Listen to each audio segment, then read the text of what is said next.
Hola gente de Electrotodos, soy Juan y hoy vamos a ver qué es el RAID, los tipos que hay y cómo se pueden aplicar en la vida cotidiana. Así que comenzamos. Bueno, lo primero que tenemos que saber es que en informática, RAID se conoce como Redundant Array of Inexpensive Disks, lo cual significa conjunto redundante de discos independientes o más bien baratos sería la traducción. Bueno, esto hace referencia a un sistema de almacenamiento de datos, por ejemplo los discos duros. ¿Qué es RAID entonces? Es un conjunto de estos discos, y como es un conjunto significa que va a haber más de un disco involucrado. Bueno, el mínimo va a ser 2. Bueno, empecemos con el RAID 0. En este tipo de RAID, digamos que tenemos una secuencia de números en binario que es como trabajan las computadoras. Tenemos estos datos en pantalla que necesitamos almacenar en 2 discos. Bueno, el RAID 0 es una forma de almacenamiento que va a copiar cada número, cada parte del código binario que forma ese elemento que queremos guardar en un disco. Por ejemplo, copia el 1 en un disco, el 0 en el otro, el 1 en un disco, el 1 en el otro. Bueno, con esto queremos decir que el RAID 0 distribuye los datos equitativamente entre 2 o más discos. Este RAID, esta configuración de RAID no fue incluida originalmente porque, si escucharon bien el nombre, es redundante, y acá lo que menos hay es redundancia, ya que distribuye los datos equitativamente y en ningún momento ese dato aparece en 2 lugares a la vez. El RAID 0 tiene algunas ventajas, como pueden ser proporcionar alto rendimiento de lectura, ya que, por ejemplo, mientras estoy tomando un dato de un disco, puedo ir pidiéndole al otro que lo encuentre y que me lo dé. Además de duplicar el tamaño. Por ejemplo, si tenemos 2 discos rígidos de 50 GB cada uno en RAID 0, el disco que verá el sistema será un disco total de 100 GB. Recordemos que el objetivo del RAID es que el sistema operativo vea un solo disco en donde hay varios. También vale aclarar que en el RAID 0, supongamos que tenemos un disco de 100 GB y otro de 300, si hacemos una configuración RAID 0, la capacidad total de ese disco que se crea, mágicamente ese disco virtual, ese RAID que se crea, va a ser de 200 GB, 100 del primer disco y 100 del segundo. Los otros 200 no los puedo utilizar, ya que ambos discos tienen que tener la misma capacidad, por lo que ahí estaríamos perdiendo un poco de espacio. Un inconveniente del RAID 0 es que con que se dañe uno de los 2 discos, la información se perdió completamente, ya que no se puede recuperar porque no hay en ningún lugar una copia de seguridad que la respalde. Bueno, ahora pasemos al RAID 1, que se conoce como espejo o espejado. Lo que hace el RAID 1 es crear una copia exacta de la información en los 2 discos. Por ejemplo, el mínimo es 2.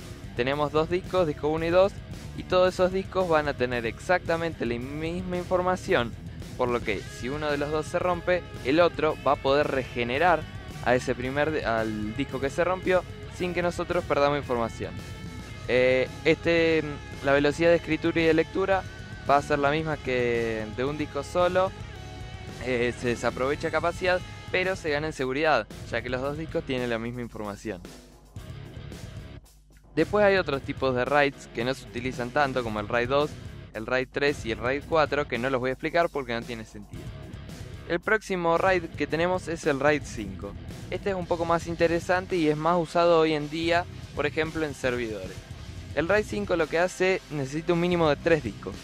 Lo que hace es copiar información en los 3 discos como lo venía haciendo el RAID 0. Nada más que, supongamos que tenemos los 3 discos. En el disco 1, el disco 1 va a tener la mitad de la información que tenía el disco 2 y la mitad de la información que tenía el disco 3, además de la información que le correspondía a él. El disco 2 va a tener la información la información que le correspondía a él y la mitad de la información del disco 1 y del disco 3. Y el disco 3 tendrá la información que le correspondía a él más la mitad de la información del disco 1 y la mitad de la información del disco 2. Suponiendo que sean 3 los discos, ¿no? Esto lo que hace es que en caso de que se rompa alguno de los 3 discos, puedan regenerarse sin perder datos. Yo se los estoy explicando esto de una manera fácil de entenderlo, aunque en realidad no es así, es un poco más complejo, pero más o menos para que ustedes tengan una idea de cómo son y para que si alguien les comenta esto, ustedes sepan de qué están hablando. Bueno, finalmente voy a pasar a explicar el RAID 6. Trabaja de una manera muy similar a la manera de RAID 5, nada más que añade otro disco extra que hace que guarda datos de seguridad. Por ejemplo, necesita un mínimo de 5 discos para trabajar y por ejemplo, podríamos decir que en 3 de ellos va a haber información y que los otros 2 van a guardar copias de seguridad de esa información. Por ende, se pueden romper 2 discos en el sistema y este aún se puede regenerar sin perder ninguna data.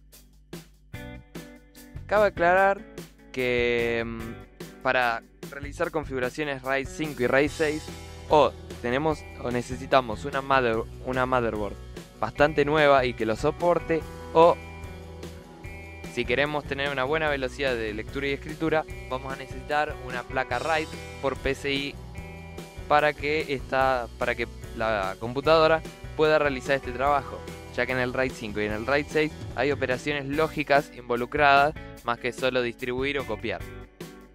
Bueno, si quieren saber un poco más de esto, búsquelo en Wikipedia, que está todo muy bien explicado. No me quiero extender mucho más porque no creo que tenga sentido meterse en todas las variantes que puede llegar a tener los arreglos de RAID. Así que bueno, espero que les haya gustado, que les haya sido útil. Recordá que podés suscribirte, darle like, comentar en nuestros videos, seguirnos en Twitter, en Facebook y preguntarnos cualquier duda que te haya comentado, que te haya quedado en los comentarios. Así que bueno, soy Juan y hasta la próxima. Chau chau.